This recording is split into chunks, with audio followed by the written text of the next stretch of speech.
안녕하세요. 백두산 금융연구소의 백두산입니다. 12월 3일 목요일 밤 9시 39분입니다. 자, 오늘도 코스피 코스닥 양시장은 또 상승 마감을 했습니다.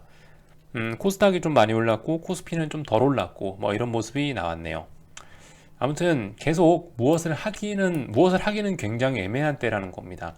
왜 애매하냐? 콜옵션이 지나치게 과열됐다. 지금까지 콜옵션이 과열되었을 때 상승은 오랫동안 지속되지 못하는 경향이 있었고, 지가 가봐야 뭐 1, 2주일 정도 가다가 꼬꾸라지는 경우가 굉장히 많았고, 그렇기 때문에 그 1, 2주일 더 상승하는 거를 먹겠다고 뭐 주식 상승에 베팅하는 거는 좀 애매하지 않겠냐라는 거고요. 그래서 아시다시피 그렇다고 지금 하락 베팅을 하기는 이르기 때문에, 왜냐하면 상승이 진행 중이고 어떤 슈팅이 진행 중인 상황이기 때문에 상승을 하면 굉장히 크게 하기 때문에 당연히 하락도 잡을 때가 아니다라고 이렇게 말씀드리고 있습니다. 결론적으로 상승을 추종할 수도 하락을 베팅하기도 애매하니 아무것도 안 하자라는 게 결론입니다. 그래서 계속 지금 며칠째 그런 애매한 상황이 이어지고 있습니다. 언제 끝날 것이냐, 이런 깝깝한 상황이 언제 끝날 것이냐를 뭐 다양한 이제 측면을 가지고 알아보려고 하고 있는데요.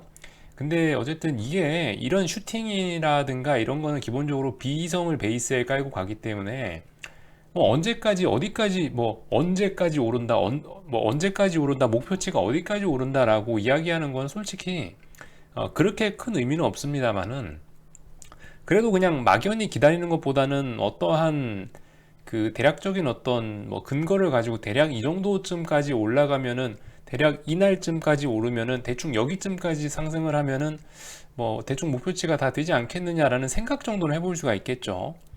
뭐 그게 근거가 좀 타당하면은 실제로 맞출 수도 있을 거고요. 근거가 좀 부족하면은 못 맞출 수도 있는 거고. 아무튼 그래서 이제 그 오늘 아침에는 이런 이야기를 한번 드려봤었어요. 오늘 아침에는 예를 들면 일목균형 관점에서 보면 어떤 26거래일이라는 거를 중요한 하나의 마디로 치지 않냐. 그렇게 됐는데 지금 현재 코스피는, 지금 현재 선물은 보시면은 25거래일째 오르고 있다. 보통 26이라는 숫자가 중요하니까 뭐 26거래일, 뭐 내일 정도도 무슨 일이 생길 수 있지 않겠냐라고 뭐 생각을 해볼 수 있지만은, 일단 오늘 모습으로 봐서는 26거래일째에 뭐 꺾인다, 26거래일째에 고점이 나온다라고 이렇게 확신하기는 좀 어려울 것 같습니다. 아무튼 일목균형 관점에서 26거래일째, 내일이 26거래일째 코스피 선물이 상승하는 것이다 라는 거 정도는 머릿속에 깔아놓고 갈 수가 있을 거고, 오늘 또 어떤 관점으로도 시장을 좀 살펴보냐면요. 오늘 안 그래도 HTS 쪽 켜서 보다가 이제 안 그래도 저도 이런 게 보여서 여러분들께 이거 말씀드려야겠다라고 생각해서 오늘 찾아낸 건데, 변동성 지수를 좀 살펴보기 시작했어요. 지금까지 제가 그 말씀드린 게, 변동성 지수하고 지수가 이렇게 같이 올라가면, 지수가 상승하는데 변동성도 같이 상승하면 조만간 지수 꺾이면서 변동성이 이렇게 폭발하는 모습이 나온다라고 며칠째 계속 이야기 드리고 있죠. 그리고 이 지수 상승과 변동성 지수 상승이 동반되면은 이 상승은 개박살날 이 상승은 끝이 굉장히 안 좋을 가능성이 높다라고 계속 말씀도 드리고 있고 데이터로 확인도 해 드리고 있고 그러고 있죠. 그래서 이 부분을 조금 더 자세히 보는 게 어떨까라는 생각이 들었어요. 그래서 이제 변동성 지수 쪽을 좀 살펴봤는데, 어느 정도 코스피 쪽에서는 약간 좀뭐 그래도 좀 의미가 있어 보이는 그런 숫자들을 좀 대충 찾을 수가 있었습니다.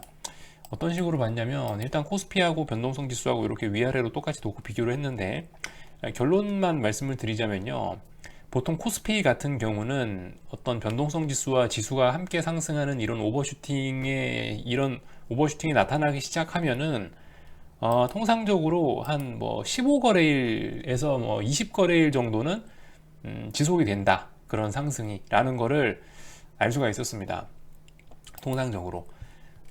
분석 기준은 어떤 때를 가지고 왔냐면, 예를 들어 6월달 변동성과 뭐 8월달. 그러니까 몇 가지 사례들을 좀 살펴본 거예요, 저도. 뭐 몇 개만 갖고 말씀드릴 수는 없으니 좀 여러 개를 살펴보려고 했는데, 이런 사례가 잘 없어서, 아무튼 어떻게 살펴봤냐면은 이 지수가 상승하고 있는데 변동성이 함께 상승하는 구간들을 비교해 본 겁니다. 그 중에서 이제 지수가 상승하고 있는데 어느 순간부터 더 이상 변동성 지수가 떨어지지 않고 변동성 지수의 저점이 나온 날부터 해서 지수의 그 지수가 탁 꺾이기 시작하는 그 지수가 고점이 나온 그날까지를 이제 계산을 한 거예요. 무슨 말씀인지 이해하셨죠? 지수는 계속 올라가고 있는 상황입니다. 계속 올라가고 있는 상황인데 어느 순간 변동성 지수 저점에 나온 날부터 해서 지수가 꺾이는 날까지를 기준으로 해서 대충 그게 몇 거래일 정도나 됐나라는 거를 봤다라는 겁니다. 그렇게 보니까 6월 달에는 한 16거래일이 나왔고요. 그 날짜가. 그리고 이번에 저기 8월 달에는 18거래일 정도가 나왔고요. 뭐 예를 들면은 예전에 2018년 초에 2018년 봄에 이럴 때는 16거래일 정도가 나왔고요. 변동성 지수 저점부터 지수 고점까지 한 16거래일 정도가 나왔고, 물론 좀 정확한 그런 비율은 아니지만은 뭐 11거래일, 13거래일 만에 꺾였던 이런 사례들도 있긴 있습니다. 변동성 지수와 지수가 같이 올라갈 때 이런 경우가 11거래일, 13거래일 이렇게도 있긴 있는데, 사실 이때는 좀 정확하게 지금과 그런 모습들은 아닙니다. 이게 언제냐면 14년도 7월달 그리고 15년도 4월달 정도를 이렇게 좀 몇 가지들도 좀 더 찾아봤는데요. 하여튼 코스피 이런 때가 잘 없어요. 코스피 이런 때가 잘 없어. 또 그 2011년 7월달에도 18거래일 정도 이런 날짜가 나오기도 했었고. 자, 그러니까 지금 몇 가지 사례들을 좀 보여드려 봤는데, 하나, 둘, 셋, 넷, 다섯, 여섯 가지 정도 사례를 좀 봤는데, 이 뒤에는 이쪽에는 자료가 점점점점점점으로 돼 있으니까, 또 그리고 너무 오래된 자료라서 뭐 제가 굳이 찾아보지는 않았는데, 어쨌든 대략적인 아이디어는 나온 것 같아요. 그죠? 그러니까 코스피가 너무 지수 상승에 과해서 콜옵션이 너무 오버슈팅이 나와서 변동성 지수가 상승하는 그 순간부터는 통상적으로 한 10거래일에서 뭐 많게는 20거래일 정도까지 상승이 지속되다가 그 뒤에 박살난다라는 게 어떤 좀 정형화된 데이터라고 볼 수 있을 것 같아요. 여러 사례들을 살펴봤을 때. 근데 그렇다면 현재는 어디에 와 있냐? 현재는 11월 20일 날 변동성 지수의 저점이 나오고 나서 지수가 계속 상승하고 있는데 10거래일째입니다. 10거래일째. 그러니까 뭐 한 15거래일에서 18거래일 정도를 생각한다면 다음 주 5거래일 남았죠. 그러니까 다음 주 정도까지는 이 미친 상황이 계속 지속될 가능성이 있다 정도로는 생각하실 수 있을 것 같아요. 그러니까 다음 주까지는 최소 하반 경직성이 나온다. 다음 주까지 지수 하락은 없을 것 같다라는 추측도 해볼 수가 있겠습니다. 그렇다고 오늘까지 10거래일이고 뭐 통상적으로 15거래일, 18거래일 정도 뭐 이렇게 이런 현상이 나타나니까 그럼 그러니까 그럼 앞으로 5에서 8거래일 동안 계속 지수가 상승만 하냐? 이거는 아니죠, 그죠? 이거는 아니고, 물론 뭐 계속 이것도 가능하지만 어느 정도 상승하다가 이렇게 비리비리비리 하는 구간을 거칠 수도 있어요. 그러니까 아무튼 여기서 이것만 보고 이제 제가 이렇게 분석한 걸 가지고 여러분들께 말씀드릴 수 있는 거는 최소 다음 주 만기주에는 하반 경직성이다. 아래쪽으로는 잘 안 빠진다. 뭐 예를 들어서 장중에 훅 자빠진다 하더라도 다시 아래 꼬리 달고 올라올 가능성이 높겠다. 뭐 이 정도 이야기는 드릴 수 있을 것 같아요. 이런 데이터를 가지고 말씀드려 보자면요. 그래서 아무튼 다음 주 옵션 만기, 다음 주 선물 옵션 동시 만기인데요. 약간 좀 이해가 좀 되는 것 같긴 해요. 이번에 워낙 상승을 강하게 끌고 왔기 때문에 뭐 만기일 날까지 잘 하락을 안 할 것 같다라는 심증 정도도 여러분도 좀 가질 수 있지 않겠습니까? 거기다가 이런 지난번에 뭐 15거래일, 18거래일 뭐 이 정도 데이터들이 있으니까 지금 현재는 변동성 지수가 저점을 다진 지 10일째 됐으니까 앞으로 조금 더 지수의 고점이 나오기까지는 시간이 더 걸릴 수 있겠구나라는 생각 정도는 할 수가 있겠죠. 뭐 그래서 아무튼 이런 관점은 어떤가 하고 말씀드려 본 겁니다. 참고적으로 보시면 되겠고요. 근데 중요한 거는 어쨌든 그거예요. 중요한 거는 이런 데이터 이렇게 말씀드리는 것도 참고만 하시는 거고, 제일 중요한 거는 결과적으로 어쨌든 2거래일, 3거래일 동안 이렇게 고점을 넘지 못하고 음봉을 쭈루시 만들어내면서 밀리는 모습 나오면 언제든 인버스 잡긴 잡아야 돼요. 네, 아시겠죠? 제일 중요한 거는 지지와 저항, 이 캔들의 지지와 저항 모양이 나오는 거고, 지금까지 뭐 제가 말씀드린 뭐 일목균형에서 뭐 26거래일째다, 뭐 아니면은 뭐 변동성 지수가 뭐 빅스가 뭐 15거래일, 뭐 20거래일 이런 이야기는 이건 곁다리로 참고만 하시는 겁니다. 아시겠죠? 어쨌든 제일 중요한 거는 매일매일의 지지와 저항 확인하시면서 보는 건데, 가만히 있어야 될 이유는 있다, 그죠? 지금까지 고점이 뭐 고점을 며칠 동안 못 넘은 것도 아니고 계속 신고가고 음봉이 나온 것도 아니고 양봉이고 뭐 이러니까 계속 올라가고 있는 상황이니까 어쨌든 가만히 있어야 되는 그 사실에는 변함이 없는 겁니다.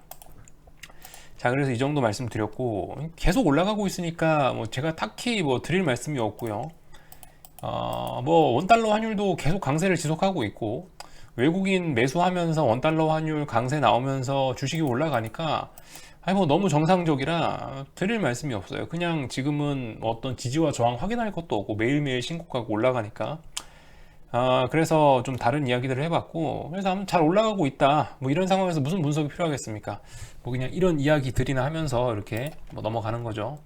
인내가 중요한 것 같고, 또 오늘 한 가지 좀 더 여러분들과 좀 볼 게 있다면은요, 신용잔고와 관련돼서 그 말씀을 하시는 분들이 계시더라고요. 신용잔고는 어디서 보냐면 금융투자협회 홈페이지 들어가시면 볼 수 있거든요. 근데 이게 그 홈페이지가 낡아가지고 뭐 플래시로만 돌아가는 건데, 아무튼 익스플로러로 확인을 해야 되는 건데 그게 중요한 게 아니고, 여기 주식에서 주식 탭에서 신용공여 잔고 추이 여기 들어가시면은 액수가 나옵니다. 액수가 나와요. 액수가 이렇게 딱 나옵니다. 신용 물량이 얼마나 되는지. 자, 그래서 오늘 12월, 오늘 건 안 나왔고 12월 12일 기준으로 해서 이게 18조 원인가요? 100만 원, 1000만 원, 10억, 100억, 1000억, 조, 10조, 그죠? 전체 18조 원입니다. 18조 2700억 원이 신용 물량이 이렇게 잡혀 있습니다. 잔고가 이렇게 잡혀 있고, 그 중에 절반이 코스닥, 네, 그 중에 절반이 코스피, 절반 전반, 비중은 비슷비슷합니다. 둘 다 아무튼 비중은 비슷비슷하다. 아무튼 이 최근에 이 비중이 굉장히 많이 늘긴 늘었어요. 최근에 뭐 보시다시피 뭐 16조 원 뭐 이렇게 있다가 단 한 달 사이에 거의 뭐 2조 원 가까이 늘긴 늘었는데요. 일단은 제가 영상에서 이렇게 신용공여 잔고 추이, 뭐 신용 잔고가 얼마나 되냐 이런 거를 여러분들께 잘 말씀을 드리지 않는 이유는, 이게 사실 어떤 시장의 뭐 어떤 타이밍을 잡거나 이런 데 있어서 큰 도움을 주지 못하기 때문에 이 부분은 이야기를 안 드리는 거예요. 근데 이제 이것도 이런 지표는 뭐냐면은 그 전반적으로 어떤 시장에 과열된 정도를 측정하는 정도로서 뭐 적당한 것 같다라는 겁니다. 예를 들면은 뭐 그런 지표가 뭐가 있을까요? 뭐 버핏 인디케이터 이런 것들. 그러니까 그런 지표들, 그러니까 지금 상태가 어느 정도 좀 시장이 좀 과열돼 있다, 지금 상태는 좀 냉각돼 있다, 뭐 이 정도의 아주 대략적인 큰 그림을 보여주는 지표들이 이런 것들이지, 이런 지표들을 가지고 뭐 어떤 세부적인 타이밍이나 이런 걸 잡을 수는 없다는 겁니다. 이것만 보고 베팅을 할 수는 없다는 거죠. 이런 지표들은 참고만, 요즘에 신용잔고가 이렇게 많이 늘어나는 거 보니까 최근에 뭐 개인들이 좀 주식을 많이 돈을 좀 빌려서 샀구나, 이런 생각 정도를 할 수 있다는 겁니다. 만약에 여러분들이 이제 이 신용잔고를 가지고 이걸 가지고 주식시장을 분석을 하시고 싶으시면은, 이거는 이제 뭐하고 비교를 해야겠습니까? 코스피하고 코스닥하고 따로 분석을 하셔야 돼요. 이거 18조 2700억으로 보셔야 되는 게 아니고, 코스피에서 9조 3천억, 맞죠? 네, 코스피에서 9조 3천억, 코스닥에서 8조 9천억이라는 숫자를 따로따로 시가총액별로 비교를 하셔야 됩니다. 그래서 지금 코스피 시가총액이 뭐 한 2천조 되려나 모르겠는데, 이게 한 2천조 정도 되는 것 중에서 9조 원, 그리고 코스닥은 아마 한 200조 되나요, 요즘에? 저도 잘 안 봐갖고 기억이 안 나는데, 아무튼 그 한 200조 중에서 뭐 한 9조 원, 이렇게 그 중에 몇 퍼센트나 신용 비중이 되는지 이 비중을 꾸준히 보셔야 됩니다. 만약 이걸 갖고 뭔가 하실 거면요. 근데 사실 그렇다고 해도, 그런 비중을 보신다고 해도 어떤 투자에 그렇게 큰 도움이 되지는 못합니다. 왜냐면 예를 들어서 뭐 신용잔고 비중이 뭐 맨 처음에 코스피 같은 경우는 보통 신용이 잘 없어요. 그래서 낮을 때는 제가 알기로 한 2%, 3%대고 조금 올라와 봐야 뭐 5%, 6% 이 정도밖에 안 되는 걸로 제가 기억을 하고 있거든요. 아무튼 코스피는 신용이 잘 안 들어옵니다. 그래서 2, 3% 정도가 뭐 평균적인 값인데, 예를 들어 이게 신용이 좀 많아져 갖고 뭐 5%, 6% 됐다고 해요. 근데 문제는 5%, 6%가 됐다고 해서 여기서 하방 베팅을 할 수가 없다는 겁니다. 이 5나 6이라는 이런 숫자를 가지고 우리가 뭔가를 할 수가 없다는 거죠. 단지 아, 옛날에 비해서 확실히 신용의 비중이 늘어났구나까지 하는, 예, 옛날에 비해서 신용이 굉장히 많이 늘어났구나라는 걸 알려주는 숫자에 불과한 거지, 이거를 가지고 뭐 지금 5% 6% 됐으니까 이게 9% 10%가 못 가는 게 아니잖아요, 그죠? 얼마든지 갈 수 있다고요. 그러니까 어쨌든 이런 숫자들은 그렇게 사실 어떤 베팅을 하는 데 있어서 큰 의미를 가지지 못하는 것 같다. 그래서 제가 여러분들과 이 같이 보는 영상에서는 이런 부분을 분석을 잘 안 하고 있는 거고요. 아무튼 참고는 하세요. 분석해 보실 분들은 한번 해보세요. 공부에 의미가 있습니다. 그래서 코스피 차트, 코스피 시가총액 엑셀에서 이렇게 쫙 불러 놓으시고 그거에 비례해 가지고 이렇게 신용잔고 이 비율도 이렇게 옆에 같이 데이터를 그려 보시고, 뭐 통상적으로 한 10년치나 20년치 쫙 띄워 놓으시고, 아, 뭐 신용잔고 비율이 몇 프로 정도 됐을 때 시장이 꺾이는 경향이 있었구나, 뭐 이런 거 정도를 발견하시면은 훌륭한 발견인 거죠, 그죠? 이 정도로 어떤 본인의 어떤 개인 공부를 위해서 해보시는 거는 추천드리는 방법입니다. 저는 한번 해봤어요. 제가 엑셀에다 불러가지고. 자, 아무튼 뭐 이런 모습들이 나오고 있고, 그래도 이거 오래간만에 열어본 김에 한번 그래도 좀 몇 년치 데이터를 좀 한번 보긴 보고 넘어갑시다. 오래간만에 켰으니까요. 이렇게 한번 볼까요? 자, 보시면은 월간 단위로도 볼 수 있고요. 조회 기간 뭐 3년, 뭐 몇 년, 3년 정도가 최대네요. 이렇게 볼 수가 있습니다. 그래서 이건 월별로 이 신용잔고가 얼마나 되느냐를 나타낸 건데요. 지난 3년간 데이터를 보시면 가장 신용이 적었을 때가 양시장 합쳐서 6조 5천억, 그리고 요즘이 가장 많죠. 18조 원이 넘었으니까요. 그러니까 이렇게 보시면 아무튼 확실히 옛날에 주식시장이 안 좋았을 때보다는 지금 신용이 굉장히 많이 늘어나 있다라는 사실은 어쨌든 확인을 할 수가 있습니다. 그렇지만 중요한 거는 이 17조 원, 18조 원이라는 숫자를 가지고 우리가 많다 적다 정도 이야기를 할 수 있는 거지, 이걸 갖고 뭘 어떻게 할 수는 없다는 거예요. 그냥 아, 굉장히 신용이 많구나, 이 정도는 알 수 있다라는 점입니다. 이 정도 말씀을 드렸고요. 그리고 제가 오늘 아침에 말씀드린 거하고 같은 맥락이에요. 무슨 얘기냐면 개인들은 지수를 상승하면은 지수가 상승하면서 인버스를 매수하는 경향들이 있는데, 이것도 그런 자연스러운 흐름 중에 하나라고요. 주식시장이 시가총액이 올라감에 따라서 신용 잔고의 금액도 올라가는 게 자연스러운 현상입니다. 자연스러운 현상이고, 다만 이제 그 신용이 늘어나는 속도라든가 뭐 신용의 비율이라든가 이런 게 너무 많아지면은 그건 이제 시장에 좀 문제가 될 수 있겠죠. 그래서 여러분들이 이 신용을 보실 거면은 그런 부분을 좀 중점적으로 보시라는 겁니다.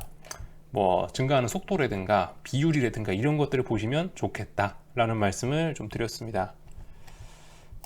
그래서 한국 시장은 요 정도 이야기를 드리고요. 뭐 특별히 오늘 시장에 대해서 뭐 드릴 말씀은 없어요. 그러니까 오래간만에 이런 이야기들을 좀 드렸고, 미국도 특별히 뭐 지금 상황에서 드릴 말씀이 없습니다. 계속 신고가고 계속 올라가고 있기 때문에 제가 이런 상황에서 뭐 어떤 말씀 드릴 수 있는 건 별로 없지만, S&P 같은 경우는 현재 25거래일째 상승 중이네요. 그죠? 25거래일째 상승 중이라는 거. 나스닥은 24거래일째 상승 중이라는 거. 그러니까 대부분 어떤 일목균형의 이런 26거래일이란 이런 목표치에는 거의 근접을 해 있다라는 정도는 아실 수가 있겠죠. 그렇지만 뭐 아직까지 어떤 저항을 인식하고 이런 건 없었다. 그죠? 이런 움직임들은 없다. 보시다시피 뭐 음봉이 나오던가 해야 되는데 S&P 계속 양봉이고요. 그죠? 뭐 S&P 계속 올라가고 양봉이고, 나스닥을 봐도 그렇습니다. 나스닥을 봐도 보시다시피 뭐 계속 양봉이에요. 물론 오늘 밤에 얘가 이제 음봉으로 딱 밀려서 내려오면은 결과적으로 뭐 어디를 3거래일 동안 못 넘었네요 라는 이야기를 할 수는 있습니다만은, 그거는 이제 오늘 밤에 음봉이 나오고 나서 할 얘기라는 거죠. 보시다시피 S&P도 그렇죠. S&P도 보시다시피 여기서 만약에 오늘 밤에 음봉이 나오고 하락 마감 한다면, 그러면은 이제 또 뭔가를 그렇게 된다면 여기서 3거래일 동안 어디를 못 넘었네 라는 이야기를 할 수가 있겠지만은, 오늘 밤에 떨어질지 오를지 모르죠. 그러니까 오늘 밤도 일단 기왕이면 좀 기다려 보시는 게 좋을 것 같고, 만에 하나 오늘 밤에 뭐 S&P나 나스닥이 하락 마감을 한다 라고 한다면 어디를 붕괴하면은 인버스를 해볼 수 있을까요? 예를 들면 여기 S&P의 여기 S&P 지수가 여기 어디에 3646 뭐 요날의 시가, 이건 S&P 현물입니다. 편안하게 현물로 보고 있는데, 예를 들면 12월 1일 날 나왔던 이 자리, 여기 시가를 붕괴시킨다면은 인버스를 한 번 정도 짧게 따라가 볼 수는 있을 것 같다라는 생각. 짧게 들어갈, 짧게가 아니겠죠. 좀 길게도 좀 들어가 볼 수 있겠죠. 좀 미국도 똑같이 길게 많이 들어가 볼 수도 있겠죠. 나스닥도 그래요. 나스닥 같은 경우도 예를 들면은 지금 보시다시피 이 거래일 동안 이렇게 이런 강력한 지지력을 보이고 있는데, 얘 같은 경우는 뭐 최소한 여기 12월 1일 날 나왔던 저가 이 자리를 종가상으로 확 붕괴시키고 내려온다면 여기서부터는 어떤 인버스를 또 강하게 해볼 만한 근거가 나올 텐데, 말씀드렸다시피 붕괴가 되고 나면은 뭘 해보자고요, 그죠? 어쨌든 지금 분위기상은 그렇게 쉽게 뭐 꺾일 것 같지는 않다라는 이야기 드리고 있고요. 그 아까 전에 제가 한국 변동성 지수하고 코스피 지수하고 비교했던 게 있죠. S&P 지수하고 변동성 지수하고 비교를 해보기도 했었는데요. 미국 시장은 그런 일관적인 어떤 그런 기준들이 잘 적용이 되지 않더라고요. 그러니까 이거하고 여기다가 이제 S&P를 이렇게 중첩을 시켜가지고 이렇게 비교를 해봤었는데, 뭐 예를 들면은 뭐 이런 구간들, 뭐 이렇게 이런 구간들 비교해 본 거죠. 똑같이 8월 달에 뭐 이렇게 나왔던 부분들, 8월 달에 지수가 올라가면서 이런 식으로 비교를 해본 거죠. 변동성 지수 저점부터 해서 지수의 고점 날까지 몇 거래일 걸렸냐, 16거래일, 17거래일 정도 걸렸다라는 걸 알 수가 있었는데, 근데 이 미국 S&P나 나스닥 같은 경우는 그 좀 지멋대로더라고요. 어느 정도 코스피처럼 그 일정하게 뭐 15거래일, 20거래일 이런 식으로 딱딱딱 이야기할 만한 게 없이 약간 좀 비정형적인 모습을 가져서, 이 부분은 제가 미국은 이런 식으로 보기는 좀 어려울 것 같다라는 말씀 드리고, 한국은 조금 정형화된 패턴으로 이렇게 움직였는데 미국은 제법 빨리빨리 꺾이기도 하더라고요. 이렇게 10몇 거래일씩 있지 않고 뭐 지수하고 변동성 지수가 올라간 지 2, 3거래일 만에 훅 꺾이는 일도 굉장히 많이 있었고, 그래가지고 뭐 이렇게 정형화 시켜서 몇 거래일 이런 이야기는 할 수가 없겠더라고요. 자, 그래서 이런저런 이야기들을 조금 드렸고요. 똑같죠? 뭐 제가 뭐 무슨 말씀 드릴 만한 게 있겠습니까? 계속 올라가니까. 뭐 달러 인덱스 같은 거 잘 보세요. 달러 인덱스 같은 거 뭐 계속해서 슈팅이 나오고 있습니다. 뭐 이런 상황에서 제가 딱히 드릴 말씀 없어요. 지금은 뭐 이제 대부분 뭐 다이버전스 이런 것도 다 해소가 좀 어느 정도 좀 된 상태인 것 같고 해서, 위안화는 오늘도 일단 뭐 쌍바닥은 계속 굳건히 지키고 있는데 일단 지지하려는 모습은 아닌 것 같네요. 그죠?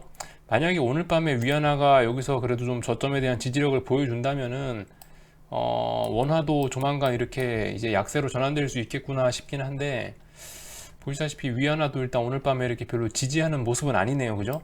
네, 양봉이 나와야 지지지, 양봉이 아니고 음봉이니까 어떤 지지라는 이야기를 할 수가 없고, 중국 그죠? 이 CNH라고 해서 요게 그 뭐 홍콩 쪽이라고 해야 되나? 하여튼 그 역외 환율이라 그 표현을 해야 되나? 하여튼 이 중국 위안화 다른 환율 쪽도 보시면, 얘도 보시면 이번에 보시면 저점 낮아졌거든요. 그러니까 지금 오버슈팅이 엄청나게 강하게 진행이 되고 있어 갖고, 예전에는 뭐 다이버전스 이런 걸 말씀드릴 수도 있었는데 지금 뭐 다이버전스 이런 것도 얼추 다 해소가 되어 가고 있다. 예전에 말씀드린 다이버전스, 뭐 달러가 약세인데 위안화는 그럼 강세가 나와야 되는데 위안화가 좀 덜 강하지 않냐라는 말씀 드렸는데, 보시다시피 또 저점 깨려고 하면서 또 다이버전스 같은 걸 좀 해소를 시키고 있는 이런 부분이 보이고 있기 때문에, 아무튼 아무것도 안 할 때다. 아무것도 안 할 때다. 굉장히 전 세계적으로 슈팅이 강하게 쏟아지고 있다. 위험 자산들의 미친 슈팅들이 쏟아지고 있다. 그렇기 때문에 이 방향 가는 걸 이대로 따라가기보다는 그냥 아무것도 안 하는 게 가장 좋지 않겠냐 라는 생각을 계속 해보고 있습니다. 어설프게 따라가면은 오히려 큰일 날 가능성이 있다고 보고요. 하여튼 그래서 요즘 진짜 시장이 갈 때까지 가는구나 라고 느끼는 게, 이번 11월 달에 전 세계 증시 흐름을 보면은 주로 신흥국들이 엄청나게 많이 올랐거든요. 물론 11월 달에 안 오른 데가 없긴 없습니다만은, 제가 그걸 어디 기사에서 봤는데 여러분들도 한번 나중에 찾아보세요.